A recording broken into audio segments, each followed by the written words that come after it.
is not the problem, because Ebola is a simple virus. The problem was the inability of the states to contain the spread of the disease. Why? Because the public health system in those countries have been destroyed, either through the war or through the structural adjustment of the World Bank. In the 80s, the World Bank imposed on many African governments to practically destroy the public health system, to destroy the universities, okay? So you have the public health systems of countries who not only have been weakened by the structural adjustment policies, where staff were fired, public investment was reduced, etc. And then on top of that, you had the war. So it is the inability of the public system to respond to the crisis. So that's why the response in the long term is to rebuild the public health system so that it can face up any challenge. And it's the same with Boko Haram. Boko Haram is the inability of the security system in Nigeria to face up to a threat. Now, we know all the story about it, the corruption, Libya, Sudan, the international connections, etc., etc. But at the end of the day, it is the inability of the state to face these armed challenges. Why?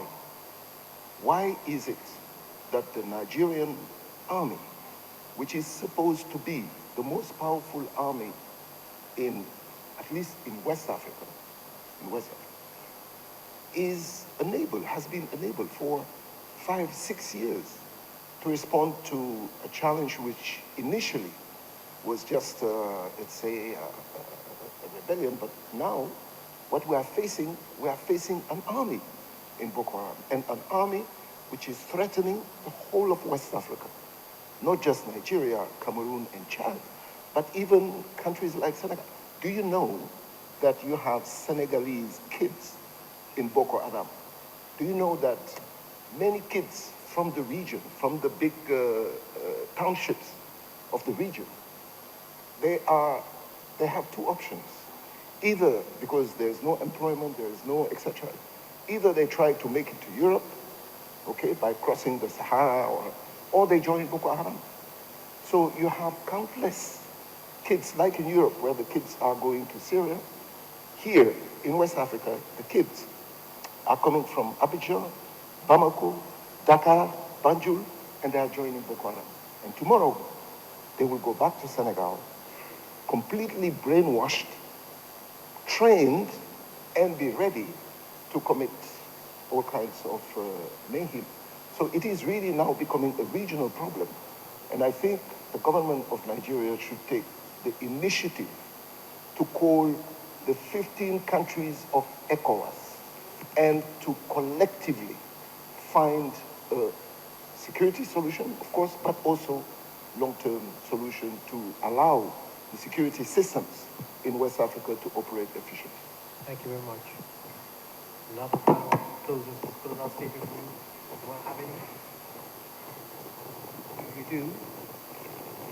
I can just make one comment on Ebola and say that it's a unique disease in the sense that it doesn't only affect affected, it also affects the caregiver. And that brings about a lot of complication that comes with the disease. But what it is also doing is that because it's easily a global disease, it is getting the necessary attention that it's supposed to be getting from across the world. Nobody is going to turn around and say it's an African problem, let Africa deal with it on its own. Thanks. Well, thank you very much. Something just tells me that I must applaud the concept of the UNGC itself.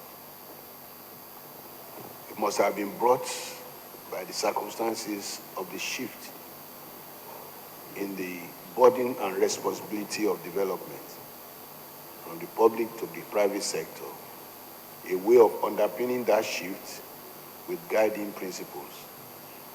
I like to in applauding the efforts of the United Nations, also seized the opportunity to encourage the local network in order that the CEOs would strongly buy into the principles and incorporate the principles within the systems of their respective companies and organizations, knowing fully well that the process of doing that, even though the idea is a United Nations idea, and insurance is being put in place for sustainability of the businesses and also protection of society in the long run. Thank you.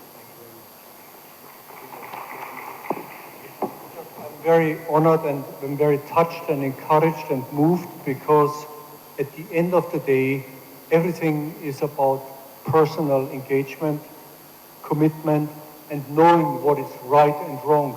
And if the Global Compact and its 10 universal principles can help reinforce the good intentions and catalyze them collaboratively together, then I think we are more than honored and we will do everything in our power to support you as best as we can. And Ola Chobi, please do stand up, and the team here, because in Koro, please stand up, because these two proud Nigerian women in New York, and I rely on their guidance on a daily basis.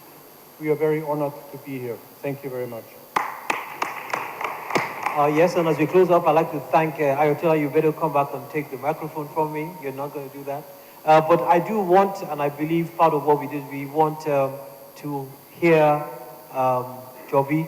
Please, I think you have a few words to say. You are a star out there in New York in the UNGC. We're proud of what we do, what you do, and we'd like to hear from you and share with us your excitement at all this. Thank you.